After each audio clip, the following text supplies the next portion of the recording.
Bismillahirrahmanirrahim. Assalamualaikum warahmatullahi wabarakatuh. Alhamdulillahirabbil alamin. Wassalatu wassalamu ala asrofil anbiya'i wal mursalin wa ala alihi washabihi ajmain amma ba'du.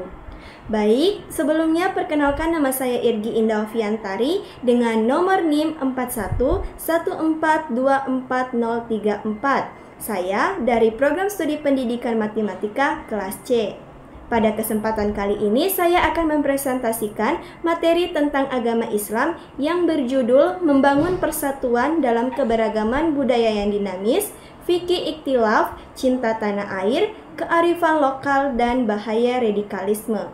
Dengan dosen pengampu Ibu Profesor Dr. Novianti Jafri SPDI MPDI.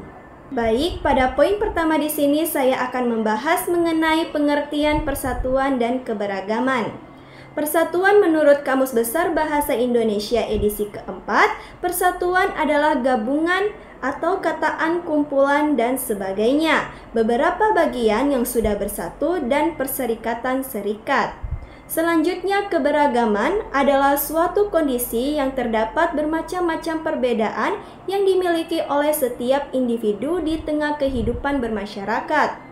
Perbedaan tersebut tidak hanya sekedar pada gender saja, tetapi juga dapat berbagai bidang. Istilah keberagaman ini berasal dari kata dasar ragam. Dalam Kamus Besar Bahasa Indonesia memiliki arti macam, jenis, warna, corak, dan tingkah laku. Selanjutnya, membangun argumen tentang keberagaman Islam dan membangun persatuan umat dalam keberagaman.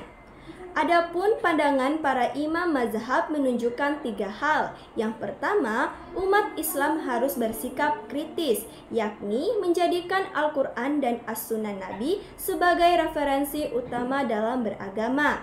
Yang kedua, umat Islam boleh menjadikan fatwa imam atau mazhab sebagai referensi dalam beragama, sepanjang fatwa imam itu tidak bertentangan dengan Al-Quran dan As-Sunnah Nabi Muhammad SAW. Dan yang ketiga, umat Islam tidak boleh menyalahkan mazhab dan keyakinan religius yang berbeda. Baik, pada poin kedua di sini saya akan membahas mengenai fikih ikhtilaf, cinta tanah air, kearifan lokal, dan bahaya radikalisme. Fikih ikhtilaf. Fikih ikhtilaf adalah ilmu yang mempelajari tentang perbedaan pendapat dalam masalah hukum Islam. Adanya perbedaan pendapat ini adalah hal yang wajar dan tidak perlu dijadikan alasan untuk bermusuhan. Justru, fikih ikhtilaf mengajarkan kita untuk saling menghormati pendapat orang lain dan mencari titik temu. Adapun contoh penerapan fikih ikhtilaf, yang pertama, sholat Jumat. Ada perbedaan pendapat tentang jumlah jamaah yang minimal untuk sholat Jumat. Yang kedua, zakat fitrah. Ada perbedaan pendapat tentang waktu pembayaran zakat fitrah. Dan yang ketiga, hukum makan daging babi. Ada perbedaan pendapat tentang hukum makan daging babi bagi orang yang sedang berpuasa. Selanjutnya, cinta tanah air. Cinta tanah air atau nasionalisme adalah bagian dari iman yang sempurna. Islam mengajarkan kita untuk mencintai tempat tinggal kita dan berusaha untuk memakmurkannya. Dengan mencintai tanah air, kita akan terdorong untuk menjaga persatuan dan kesatuan bangsa. Cinta tanah air adalah perasaan yang timbul dari dalam hati sanubari seorang warga negara untuk mengabdi, memelihara, dan membela, serta melindungi tanah airnya dari segala ancaman dan gangguan.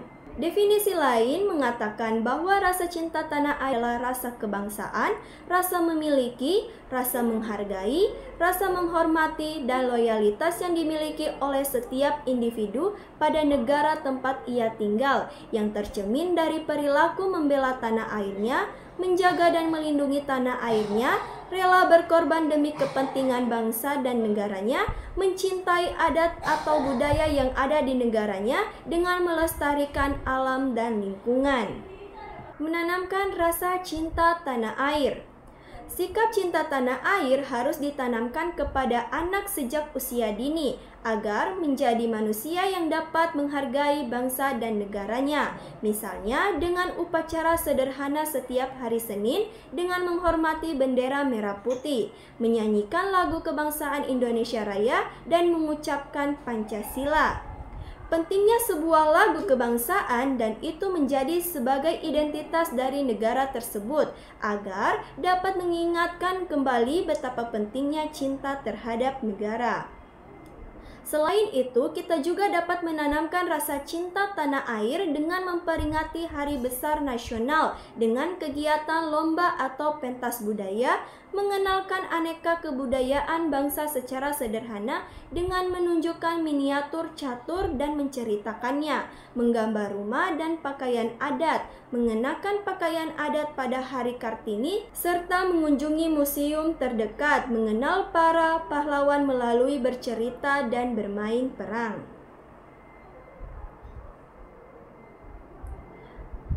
Adapun manfaat rasa cinta tanah air, yang pertama, menjadi individu yang tidak mudah diadu domba. Yang kedua, menambah rasa kebanggaan terhadap bangsa Indonesia. Ketiga, terciptanya keamanan dan kedamaian di lingkungan masyarakat. Dan yang keempat, menumbuhkan jiwa nasionalisme. Cara meningkatkan rasa cinta tanah air. Yang pertama, mengenalkan lagu kebangsaan. Yang kedua, mempelajari sejarah bangsa Indonesia. Yang ketiga, menghormati dan mengikuti upacara bendera. Yang keempat, beribadah dan berdoa kepada Tuhan Yang Maha Esa untuk kemajuan bangsa dan negara. Yang kelima, menghormati simbol-simbol negara. Dan yang keenam, ikut membela serta mempertahankan kedaulatan kemerdekaan bangsa Indonesia. Selanjutnya, kearifan lokal. Kearifan lokal adalah pandangan hidup masyarakat di wilayah tertentu dengan lingkungan alam tempat mereka tinggal yang sudah berakar menjadi kepercayaan selama puluhan hingga ratusan tahun. Adapun tujuan kearifan lokal. Kearifan lokal bertujuan meningkatkan kesejahteraan dan menciptakan kedamaian. Kearifan lokal digali dari produk kultural seperti sistem nilai, kepercayaan, agama, etos kerja, kesenian, dan dinamika kehidupan dalam komunitas. Jenis-jenis kearifan lokal ada dua. Yang pertama, kearifan lokal berwujud nyata, di mana kearifan lokal dapat ditemukan dalam bentuk nyata seperti tata cara, aturan atau sistem nilai, kesenian, makanan, dan masih banyak lagi yang lainnya. Yang kedua, kearifan lokal tidak berwujud, yaitu kearifan lokal yang mengandung pesan moral. Contohnya adalah nasihat, nyanyian, pantun, dan cerita.